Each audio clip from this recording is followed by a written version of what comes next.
Energy stocks are soaring right now, and the biggest minds in the entire sector are all together in one place, talking about a ton of future growth still ahead. Joining us today from that convention, Joel Litman and Rob Spivey with Altimetry Research are here to talk all things energy, and they are going to offer 3 stocks that they are looking at as a buy right now in energy and 2 stocks to stay away from. I love looking at what to buy and what not to buy, guys. Thanks so much for being here today. Joel, I want to start with you because you are in Houston this week at the CERAWeek convention. Tell me, what's the big topic? I think I could guess what is the main topic that most people are talking about there this week. Well, everyone's asking what's been happening in Iran and, getting the Strait of Hormuz opened and what will happen. But the discussion has already gone to sort of an assumptive that will be taken care of, but what happens afterward? And what happens afterward is that it is a big reminder that the U.S. is not energy independent, that the U.S. still has connectivity to the rest of the world, and also that it's not just oil and gas that's a bottleneck for the U.S. It really is electricity. Right. And the needs for electricity in the U.S. are growing at leaps and bounds, even without any crisis in the Middle East. Yeah, I think that's the real focus that we're hearing, or that I've seen coming out of this convention is, yes, everyone is talking about the topic of the moment, but really this isn't a new story. Even before anything happened in Iran, power has been a problem for months, if not a couple of years now. And what are they talking about as far as how long this problem could last before we actually find some kind of solution? I mean, how bad could the power problem get? The power problem was that for a while, things were getting so efficient that electricity usage was barely rising at all, even with GDP. I'm talking about the last 15 years. And then somewhere around 3-4 years ago, electricity usage started spiking upward. The reindustrialization of the U.S. that's coming and the use of AI and data centers, which probably will be as much as 10% of total electricity usage in the U.S., that's been skyrocketing. And the buildout just isn't there yet. And everyone knows it needs to be. So you see at the conference, all the biggest energy producers, and you see the biggest energy users. And by that, I mean Google and Meta and OpenAI and Anthropic and all of them. You see all the big AI hyperscalers got representation at this conference, and they're looking to make the best deals they can on who's going to be able to sell the power, who's going to be able to buy the power over the next several years. Yeah, that really is the main question. And I think the other question is the cost of all of this. I think as those hyperscalers, the cost of power becomes such a big factor in the AI build out. It also becomes a factor for the general U.S. population. I think that the topic of power prices and the cost of electricity has been a huge topic, and it's starting to kind of bleed into election season and to really become that main topic that people are talking about right now. Yeah, we're calling it the electron election this November because of all the discussions about it. What's been coming out in the news that surprised people is that residences today in the United States still pay overall more per kilowatt hour of electricity than business does. And yes, businesses, they buy a lot more, but I don't think people realize that per kilowatt hour, homes are subsidizing businesses. And as that comes out more and more, you're going to find a lot more companies needing to find electricity either at market prices, on the grid, or completely off the grid, or pre-grid, as they say. And that's going to mean even more demand for electricity by companies that need to pay for it and going to have to pay for it, especially if politicians want to win their next elections. We've seen it happen in Virginia last year. We're going to see it heavily discussed for affordability this coming November. There are so many different energy companies out there. I think investors are really pouring into this area. We've seen energy prices spiking, our energy stocks starting to spike quite a bit as more attention is on the energy sector. But I think it's hard to know where to go. And I love the perspective that both of you bring to investing. And that is looking at these companies from more of an accounting perspective, really looking at the books, looking how the companies run, and looking at the financials. And that is what I love about having you on and Altimetry Research in general, is just talking about those important factors. So if you like the way that Rob and Joel look at stocks, make sure to follow their newsletter and to follow Altimetry. I have got a QR code here and a link in the description so you can follow along with more of the information that Rob and Joel have to give for stock analysis in all sectors. They go in much more depth on the energy sector on their own newsletter. So guys, let's jump right into the discussion on the stocks that you are looking at. Rob, I know you have 3 buys that you are looking at today, and I'm excited. All of these are new names to the channel that we've not covered before. And then you've got 2 names to stay away from. And I think that's going to be even more interesting for our viewers today. Let's get started with the first buy that you have. Yeah, the first company that we think is so interesting, Bridget, is MasTec, because everything that Joel just talked about in terms of the deals that are happening at CERAWeek, MasTec is going to be at the heart of. So what MasTec does is they are the call it the EPC, right? The engineering, procurement, and construction, the construction engineering firm that helps build power plants, that helps build out the grid in terms of actually power lines and everything there.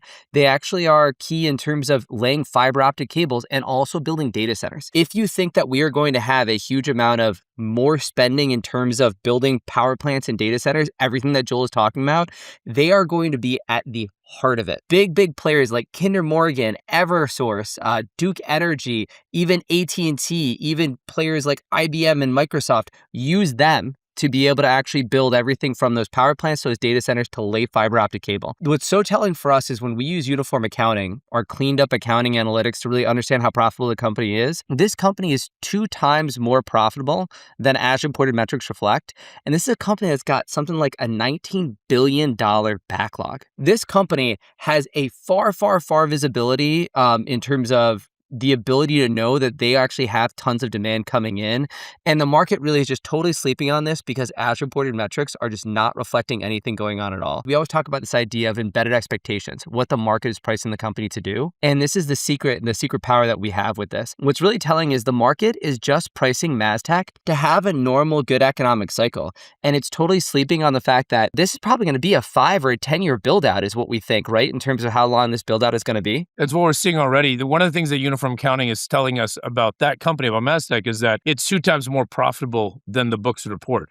One of the things we see across the United States is that companies are spending much more on capital expenditure than the financials report. Because financials only report the CapEx is defined by the accountants. It doesn't actually report the total investments that are being made that are going into infrastructure and going into things like AI power, compute, and data centers and power companies. And so if you add all that together, you see not just that MasTech is more profitable, but it's getting a lot more growth than is being reported. A lot more opportunity. That is such a great way to really dive into these companies because I think investors often just look at what you can see pretty easily. You look at the earnings report, which is very solid for this company this last quarter, but you don't really dive into those details as much as you did. And so I think that looking at how much of a backlog they have might help to answer this question. But I think some investors would look at the chart for this company and go, this is too hot for me right now. It's going up so much. It's at near new all-time highs. Why get in right now? What's your thought about this company in particular on getting in where it's at now?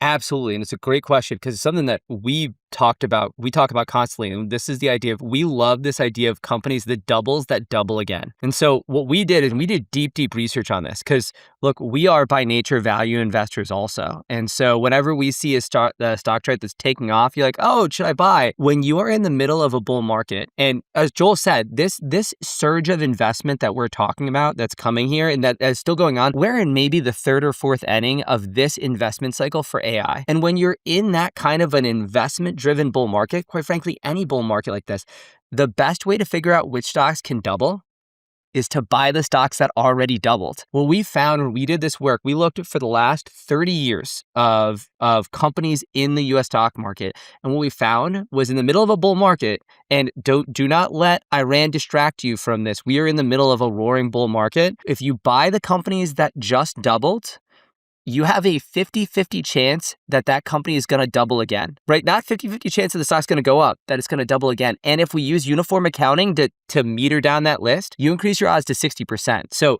the actual trick in a time like this is find the stocks like MasTech that have stock price momentum and ride that stock price momentum because the fundamentals driving them. This is a 3, 4, 5, 7-year cycle we see coming and why we're so bullish for MasTech. All right, a really great first company to look at. Let's get on to the second name you have for us today. Yeah, the second name is Regal Rexnord. So Regal, this company is a legacy business. They basically make all of the little everything from motors to machine parts to everything else that goes into industrial machinery. That is their legacy business. What they've done over the last few years is they've turned their business from this tiny little motors and machines, to a business that basically sells HVAC solutions, that sells power solutions, that's actually moving up the value chain. And this is really, really important for what's happening right now, because one of the big things that they've done is basically go into the business of really providing power solutions.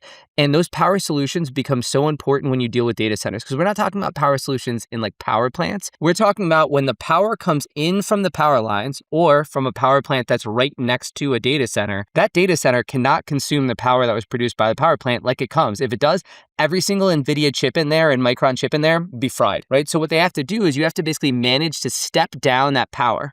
And what you have to do is also be able to manage the idea that if that power supply goes out and you need to kick in your backup power, you need to manage that too. Well, Regal Rexnord makes all of the different pieces that go into that equipment. And now they've got this thing called ePod that they've launched in just the last few months, which is this all-in-one solution that you basically set up. It almost looks like a tractor trailer container that you can drop right next to the data center, plug the power in one side, plug the wires that go into the data center the other side, and it's a plug and play thing. And for a business that has $5 billion of revenue, they already have $1 billion of orders for just that one product. And that product used to be zero for their revenue. So you're just already adding stuff like that on top of it. And so it's so powerful is when we see that happening, this move that they've had has caused their return on assets, our uniform accounting return on assets, to basically go up by about a third over the last few years as they've gone up the value chain. And as reported metrics totally doesn't show how profitable this business is. So we're seeing this really powerful transformation, and we're also seeing it move into a stronger macro environment. And the market is totally sleeping on how profitable business is. And that's why we think it's so compelling. Oh, yeah. You look at the chart right now and you can see that sleeping happening. I mean, really, there's quite a bit of volatility in this one in the last couple of months. It's been up, it's been down, and right now it's at a little bit of a downtrend. What's behind all that volatility just the last few months for this name? In any big bull growth market, you're going to have growth scares, but you're also going to have excitement. They benefited, especially with the launch of ePod, from the idea that everybody realized, oh, they're going to be an essential supplier to this power boom. And then what's really hit them for the last month is a combination of Iran and a broader concern about, oh no, are we going to slow down AI CapEx, right? Which is always, it feels like every single 6 to 12 months, we have one of these scares where everybody goes, oh, AI spending is over. And then you turn around 4 months later and you go, oh, really? That was a literal nothing burger. Bridget, we're so tired of hearing about this AI bubble that they keep talking about. This is not like 98 or 99, the dot-com bubble, all right? I lived through that. The 99 dot-com bubble, 898, did have companies that were making no money. They're getting financing like crazy. Investors were throwing money at businesses that had not just no profits, no revenue. What we're talking about right now is spending and investment that's going on from massively cash-rich companies, from massive cash generation. I am talking about the AI hyperscalers, but also the entire ecosystem. You find a lot of companies with a lot of money ready to invest and are already investing, and we can measure and see it when you look at the notes of the financials. You don't always see it if you just look at the income statement or the balance sheet, but when you dig into that 200 plus pages of notes, you'll see other ways that companies have committed to investing and are investing in big ways. And that's where we're seeing a lot of growth and where we're seeing these kinds of opportunities. You know, to Joel's point, there's this narrative that's constantly out there about, oh, this is just like the mania at the end of the dot-com boom. And people talk about, are the power center and data center investments that we're making now, are they like the dark fiber that we laid in the late 1990s that basically we're just finally getting up to using right now? And this is the really important distinction is back then you had companies that weren't making money laying wires in the ground on hopes and prayers that people were going to come. It was the field of dreams, literally. I know I'm aging myself, but if you build it, they will come. That is not the issue that we have right now. We have the opposite issue. When you listen to Microsoft, their earnings call, when Satya Nadella talks about it, he goes, if we had more data centers and we had more power, right? He says, if we had more power to hook up more NVIDIA chips, we would sell more Azure revenue. We have people beating down our door. We just can't do it. And that's why we know this is going to be such a long trend, which benefits MasTec and benefits Regal Rexnord so strongly. I love both of these first two stocks that you have. They're such different stories, at least with where they are in the chart right now, but they're both really compelling stories. So I'm excited to get to the third name that you have on the list, and I'm considering which one of these to add to my own watch list. So I'm excited to hear this third name. Let's get to it. Absolutely. And this next one is EQT. And EQT, before I tell you what they actually do, just know they are going to be the essential cog in what happens for the AI boom for the next 5 years and all the conversations that Joel is having at Sarah Week and listening to. EQT is the largest natural gas exploration production company in the United States of America. And here's the thing. While we all want to talk about nuclear, well, the world wants to figure out how to do renewable energy.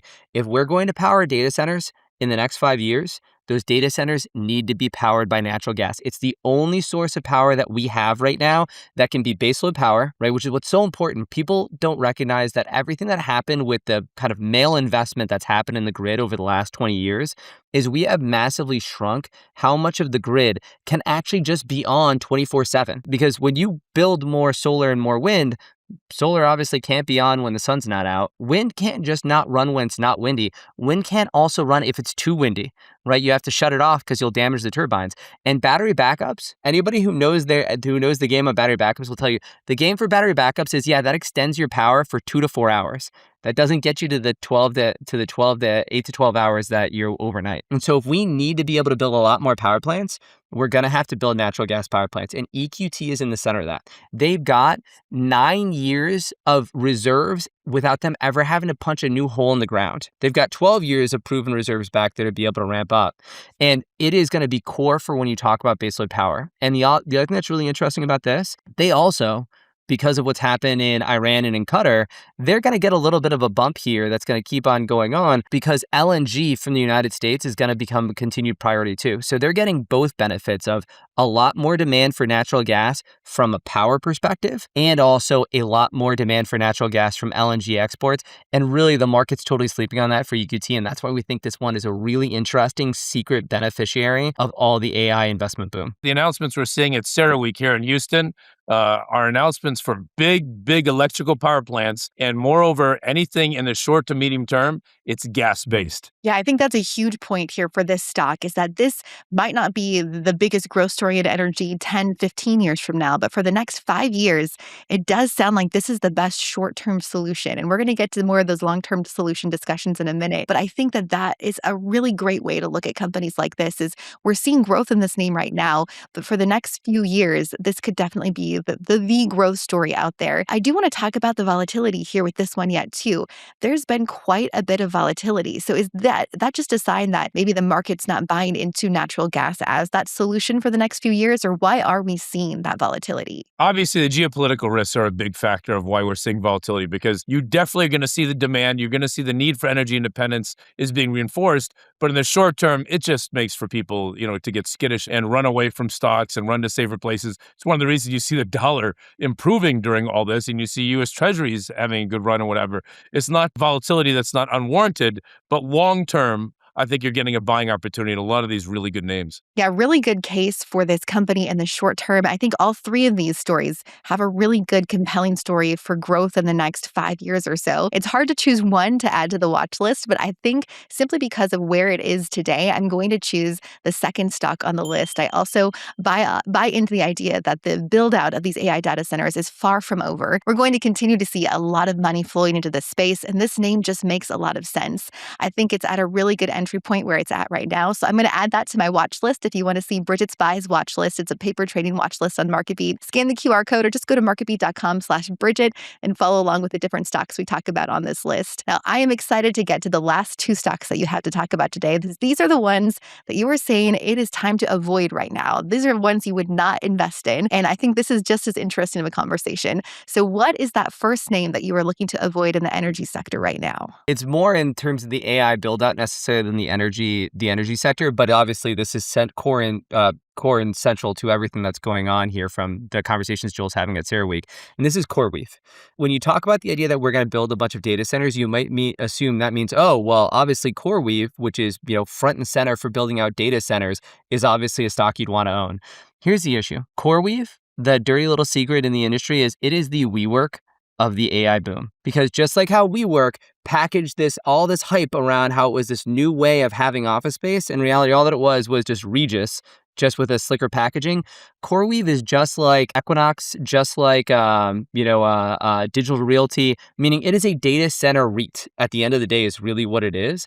And we know, using uniform accounting, how profitable data center REITs really are. They are cost of capital, 5% return on asset businesses. For perspective, US average profitability right now is 2x that. CoreWeave, when they do end up being profitable, if they ever do, they're going to end up being a 5% business. And yet the market is pricing them for return on assets to get to 25% plus.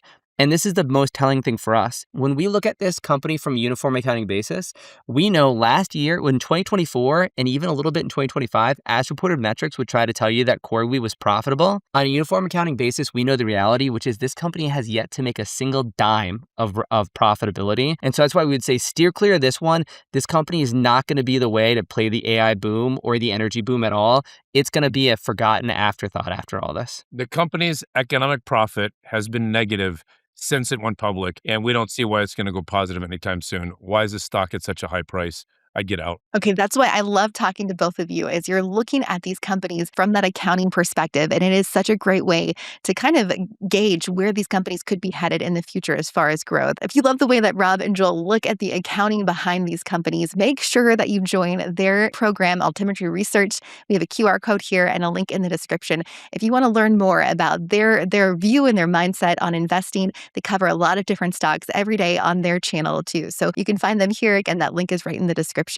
Now, this last name, I am really excited about this discussion, and interesting that it's one for you to avoid because this was one of the hottest stocks on the market last year. Let's get to that last name that you were saying avoid right now. Right, and that company is Oklo. Oklo, everybody, obviously one of the three big players that the two big players that people think about when they think about SMRs, small modular nuclear reactors, which everybody hopes will be that solution in 5 years plus in terms of being able to produce a lot of power after we use that natural gas bridge.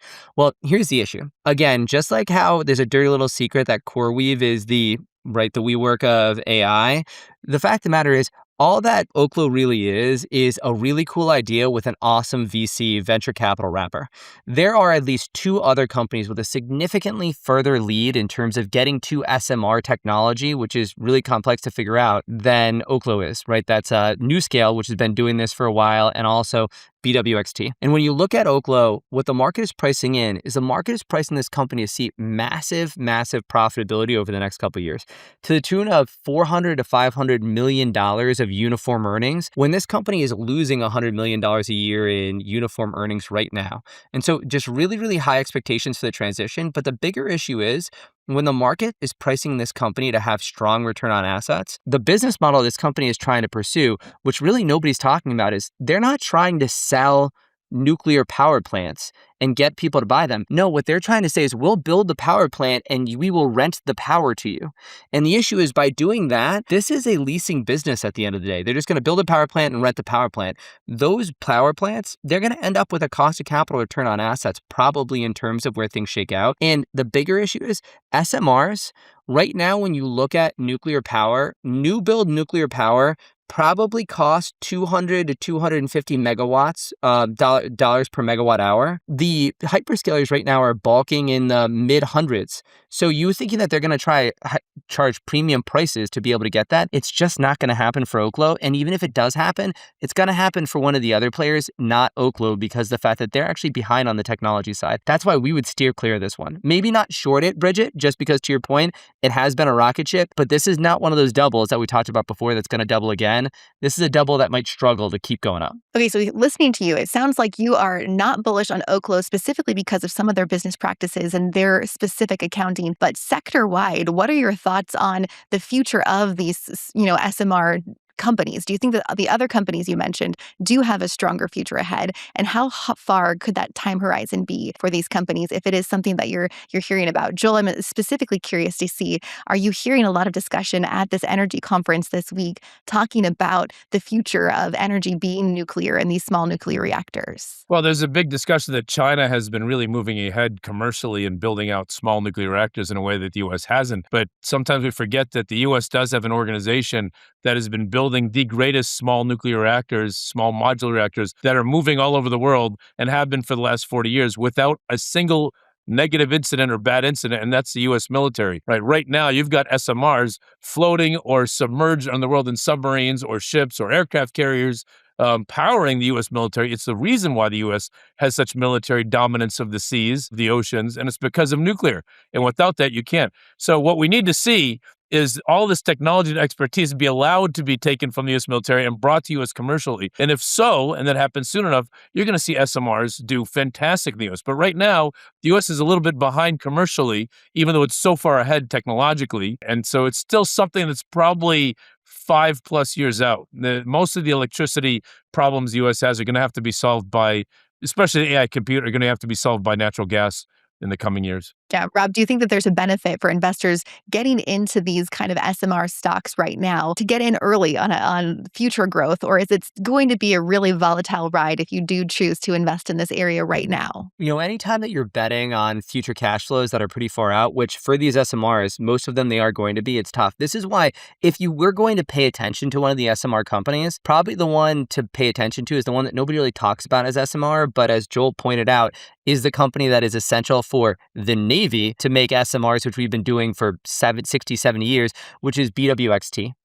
Because they actually make all the key components for the Navy to be able to do it. And if you think about somebody who's already proven out the technology, they're probably the one that at least they're making revenue now already, and the market's not pricing in the total call option possibly for them. That would be one that probably de-risks it, as opposed to just, again, Oklo and NewScale, they're going to have a longer road to hoe to be able to do that, and there's plenty of places to play for growth in the near term. Regular nuclear and everywhere else that are interesting. So much value for our viewers today. Thank you both so much for your time today and bringing this discussion on the energy sector to us. If you love the way that Joel and Rob look at stocks, make sure to watch their last interview we had just last month. We talked about software stocks and get their view on the 3 software stocks that are buys right now and the 2 that you want to avoid. You can watch that video here.